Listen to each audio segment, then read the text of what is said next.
So if the Studio Series 38 Optimus Prime is literally your Charmander, and MPM 12 is literally your Charmeleon, then the Yolopark Optimus Prime is my Charizard. So this is a transformer that doesn't transform.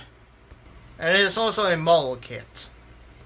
Now listen, I know there's a lot of people that is gonna cry that this is a transformer that doesn't transform, but for me, Optimus Prime in Bumblebee never transformed in the film, and when he was in truck, he literally transformed off screen, and by off screen I mean he barely even transformed at all. I mean, he didn't even transform at all, so all we just saw was his mold mode, not when he actually transformed, and he literally had 5 minutes of screen time, so for honestly, I do not even care.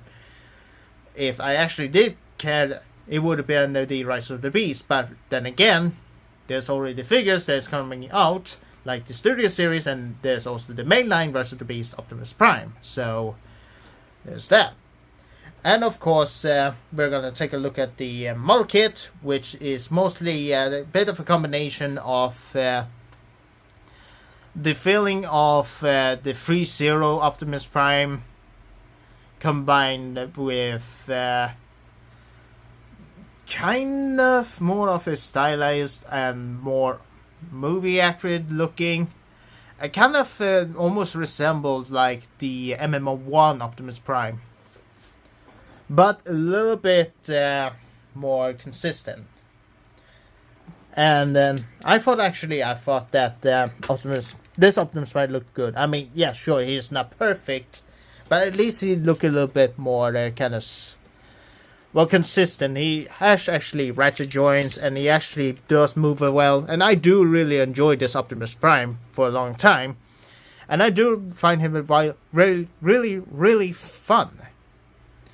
But this one takes the cake, so I'm just gonna take this guy and move out of the way, and let's focus on this Prime, and let's take a look at his noggin. And let's just say that that Yolopark overall made an amazing model kit.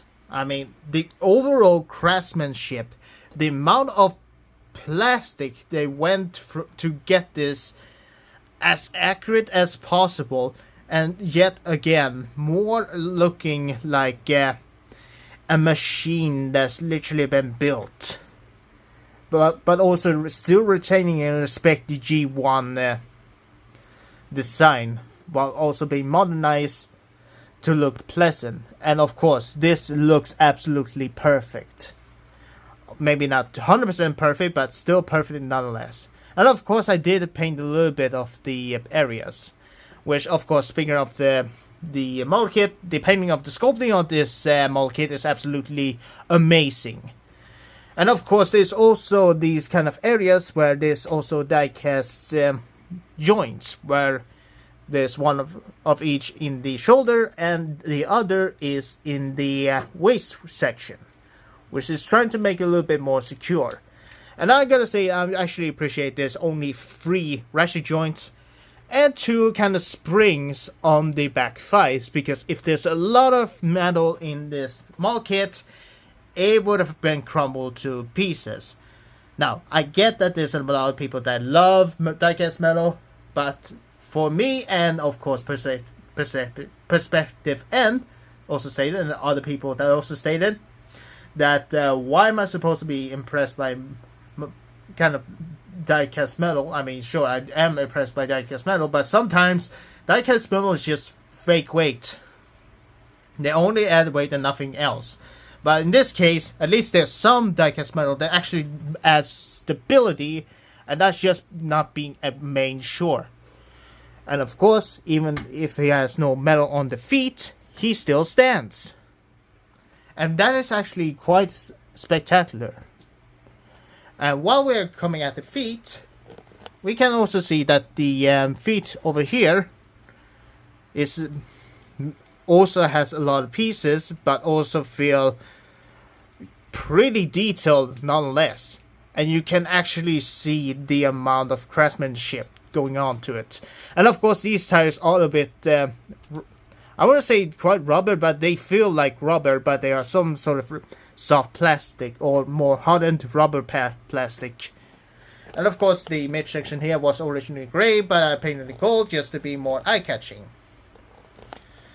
So far so good. And of course the overall stability is quite solid, but out of the box the joint for the thighs, which are a bit separate joints, and of course the nitpick I do have with the figure is that some of the joints, like the thigh here, was a bit loose, but I did tighten it up a little bit with super glue, but I also let it dry first, not just having the super glue injected into the joint.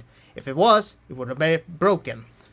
And of course this is also a little bit frustrating, where some parts are also falling off, but that's expected because it's a model kit.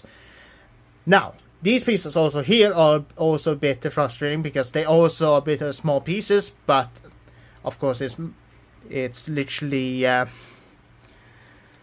model kit, so pieces like that will be expected to fall off easily. But of course you can also superglue it a little bit later on. But there's also one piece inside here that kind of had a peg that broke off. But fortunately, one of the runners literally had this same kind of millimeter that fits perfectly inside, and it kind of fixed the problem with my criticism. Otherwise, if I had criticism, I always can contact Shoshi's store for a replacement part. But of course, this is a model kit that took me like 3 days. Not 3 days because I also had a job at the time, so it kind of took me like 3 or 4 hours per day, so it kind of took like 12 hours to assemble it. Even then, it's still impressive. Now, as we come to the noggin, it is quite impressive, and also painted it because there is a sort of a how do I say, light up feature, kind of a transparent blue plastic that is inside, which is more fitting to have LED, but for now it kind of looks dead. But if I do it right here, there we go. See, you have a little bit of a bright light, but of course you kind of need LEDs to make his eyes bright. But I will find a way to actually make the eyes a little bit more kind of a lighter feature, but for now it kind of looks like he's a bit tired or dead. But that's not a big issue. What is a kind of big issue? A kind of a bit of the shoulders, or at least there, because sometimes it is a bit tricky, because the shoulder panels, which are separate joints, also tend to untab a little bit, but that's expected because it's a model kit.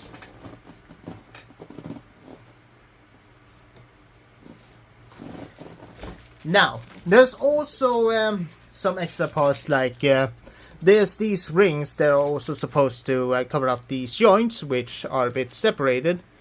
But of course there's also other pieces like these. There's also supposed to be other kind of variants.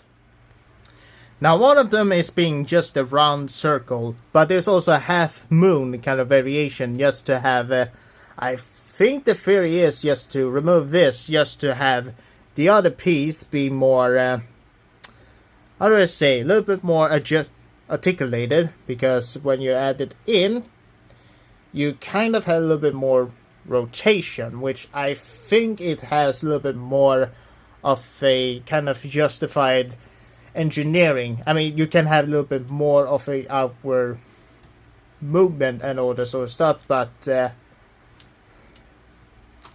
I don't know if it shows up, but for me it kind of exists just because. But oh wait,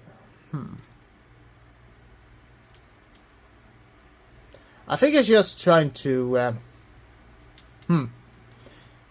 yeah, I don't know why they're there, but trust me, I think Prime vs. Prime did kind of bring up why they're there, but for me it's kind of a little bit unnecessary. But they're there just because if you want it, hey, it's up to you. But for me, I kind of had...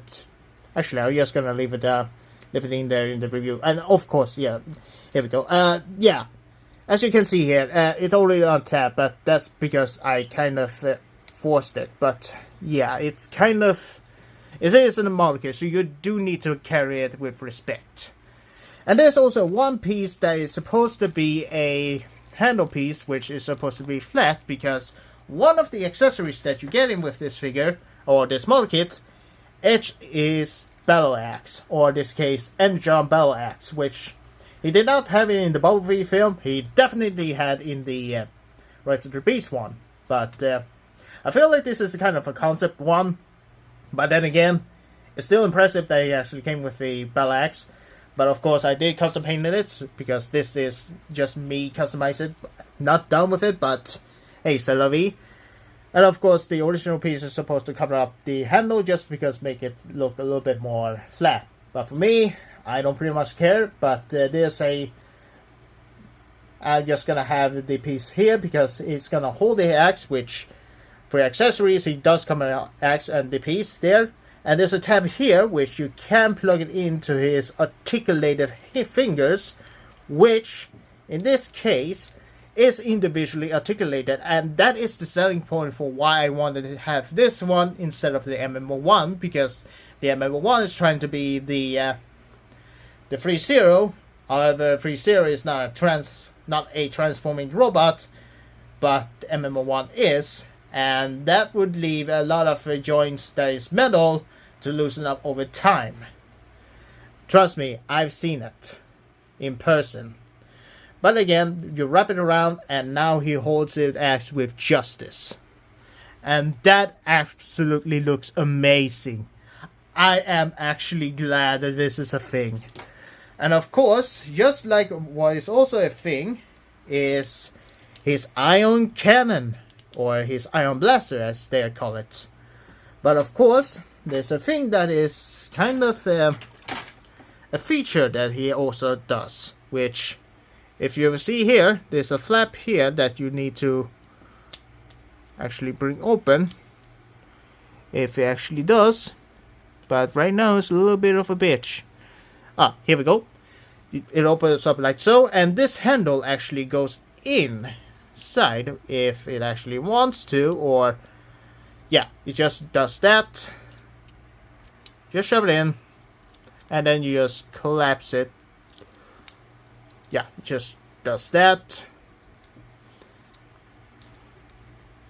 Hold on. Oh yes, you just flip it up like so, then you bring it up like so, close it up, and then boom, you lock it into place. And now he has the iron blaster just resting, and the handle not visible. But of course, when you're trying to get him to hold it, you just shove the cannon backward, or shove it the handle here, bring up the flap, bring up this piece, tap it in, snug it in, and then bring down the flap, and now you have the iron blaster.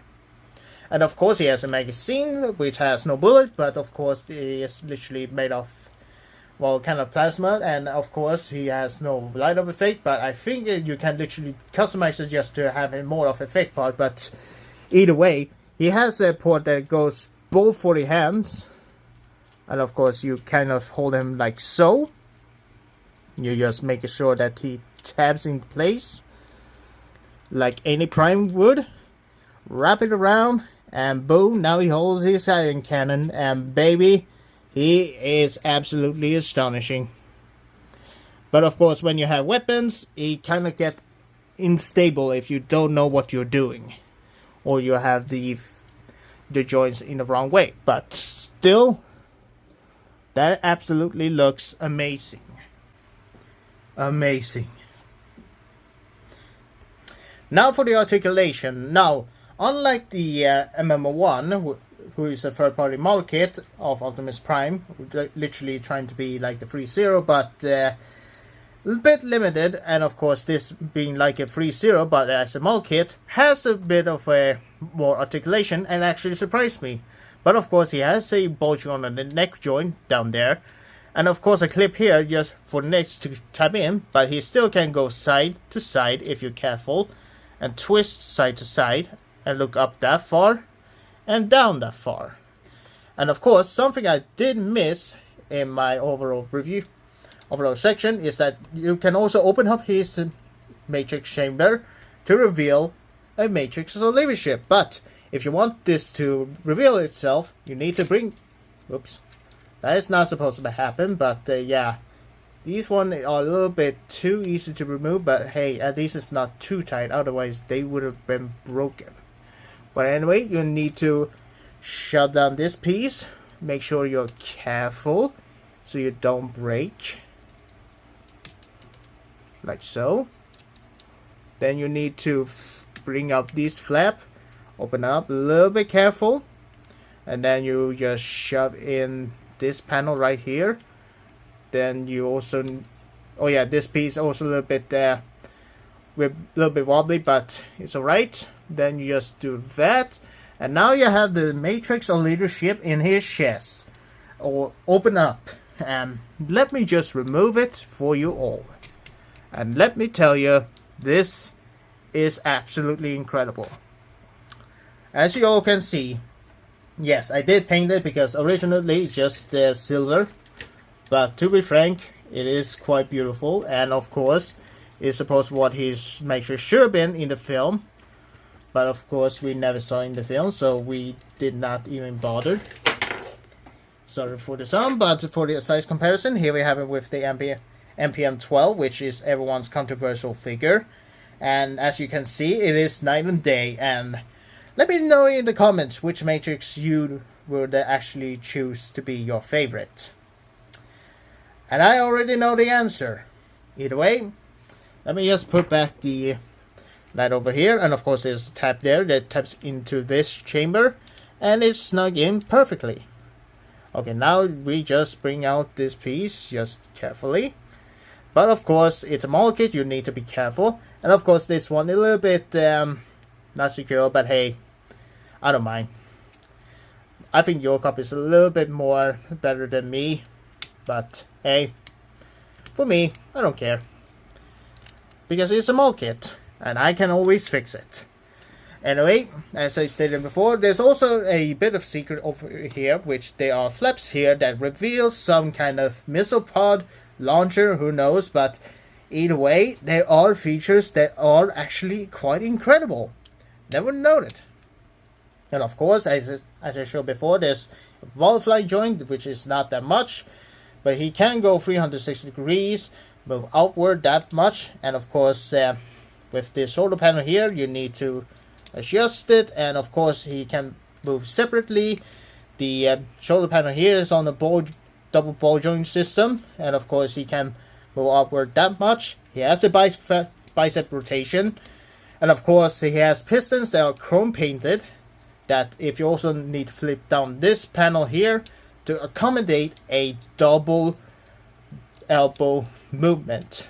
Of course, you need to be careful when you do that, because quite frankly, it's a bit tricky, but with enough use, you get a quite wonderful bend. And that's something that the official MMO1 never have. But of course, later on has an upgrade kit, but honestly, I wish they actually integrated it in the first round, but whatever. It is your own choice. I may get it, but I need to be sponsored, because I'm not going to pay $200 or over $200 for that.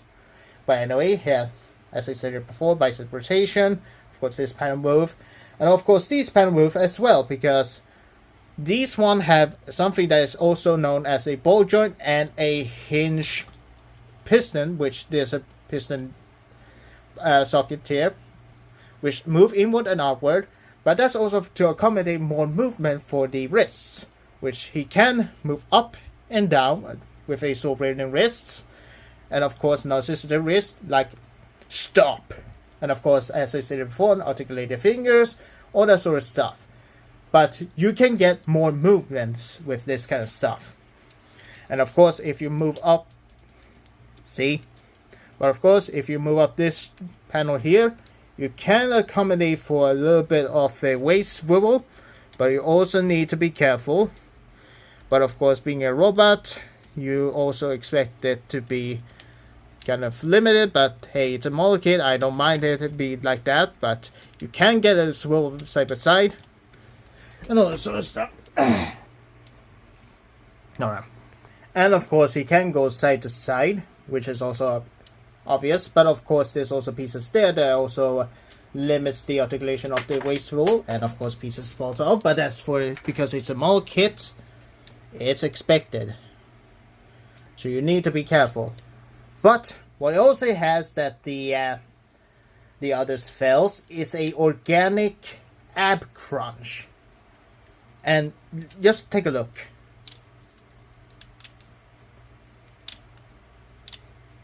That is the most impressive ab crunch I've seen. And it doesn't cheat. It doesn't look like it kind of looks like Optimus Prime has been ripped and teared. It's just an organic robot moving. And that is impressive enough. And of course this skirt piece move out. And this skirt piece side pieces also have a hinge and a hinge joint and a ball joint system here. Which can pretty much move wherever you want. And I will do that. And of course there's a hinge here and a hinge here to accommodate for the leg movement, which he can kick up that far. But if you, he also have a shifting movement. Actually, I will show off the splits, which is really impressive. Holy crap. And of course he can go up back that far, like so, if you do it properly. And that is still impressive for being an Optimus Prime. But of course for the front movement, look here, the legs moves as well. This is why I love a model kit, is that you can have shifting pieces for a transformer, and that is impressive. Like, look at this. This is engineering at its best. And of course, even though it is an Optimus Prime, like the MM1 has a limited fight rotation, just like this one. But if you shift down the fight swivel, the peg here, you get a little bit more of a kind of fight swivel. That is impressive. And of course, as I showed you before, he can kick up, and he has double jointed knee. But of course, this piece, look here, that is impressive knee bend. Holy crap. And of course the tires also on a ball joint, but they function more like a swivel. His feet is also on the kind of a ball joint or swivel kind of movement, which is literally on a kind of a peg, but you can't go back that far. But you also need to be careful so you don't break. That is impressive. And of course he can kick out that far, but if you kick up a little bit, the pistons moves as well. It's because this piece has a function where there's a slide, and when you push it up, like so, with this one pushing up a little bit,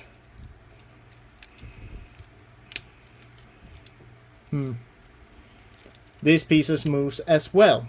But of course it's a little bit difficult, but of course there's no worries. But yeah, and of course there's a little bit of a kind of a swivel at the feet, but also a nice wonderful pivot. But this is what it looks like inside, and it is quite impressive. Awesome. I bet you $100 that you can literally try to convince me about MM1, but this has to be one of the most expressive Optimus Prime figure. That's literally the live action Optimus Prime. You can try to convince me otherwise, but this has to be the most impressive thing I have seen in a while. And he doesn't transform at all, which is great. Size comparison, here we have him next to MPN 12, Studio Series 38 Optimus Prime, and Studio Series 100 Bumblebee, and of course Flame Toys Windblade, which is also a non-transforming Transformer model kit. And honestly, the plastic quality for Optimus Prime is more superior than Windblade, but I still love Windblade nonetheless. And even then, I'm still impressed what I'm seeing here. And honestly, I feel like I don't need the MPN 12 anymore. But yeah, to conclude this overall video, Yolopark Transformers Bumblebee Optimus Prime model kit is absolutely outstanding, and I highly recommend you all to pick it up if you actually want to one building experience. Yes, it may not be like the Lego Optimus Prime, which, oops, hold on. Here he is next to the Lego Optimus Prime, and honestly, they look good together. But yeah, Optimus Prime from Yolopark / Soskill is actually a masterpiece looking model kit. An absolutely piece of art of a piece of art in general, and I highly recommend it if you actually want to have a wonderful building experience and a display piece that you only want to display it in your shelf. Because, and if you want to have an Optimus Prime and don't need to actually transform it, because let's be honest, Optimus Prime, well, I do want to transform him like MPM 12. How many times do you transform MM1 all the time when you display him? I mean, let's be real. I do love the looks of the MM1 and other third-party figures, but when they are really overcomplicated and you only display them in robot mode and never transform them, or even trying to shit talk third-party kind of model kits for not transforming, or either other non-transforming transformers that's just a display piece, then your kind of argument of non-transforming transformer being shit is invalid when you don't transform your third-party figure all the time and just display them without even transforming it all the time. Because I finally have an Optimus Prime that doesn't transform, and it's fitting in my shelf no matter what. Look, I do love my masterpiece figures, but I don't transform them all the time. And for having a model kit that actually looks like the movie, feels like the movie, and actually looking absolutely amazing, and looking like art, and I can literally custom paint this however I want. It is a wonderful kind of thing if you actually want something that's just displaying your shelf and don't have to literally torture yourself when you transform it.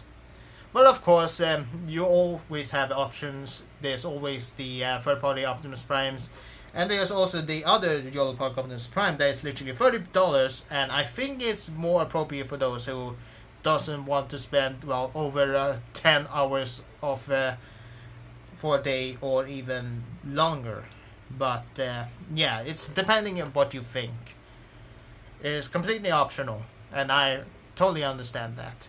Now, this figure may not be sponsored by Sushi Store, but it is available down in the description. And of course, if you want to find other goodies, there's always available both with Sushi Store and Goddammit. And Shoshi, if you ever want to sponsor me, you know where you can find me. Either way, I also have a Patreon if you want to support me there, but it's also completely optional. It's totally understandable. And also check out my other social media when you're on that. Anyway, that's all I had to say. Thank you all so much for watching.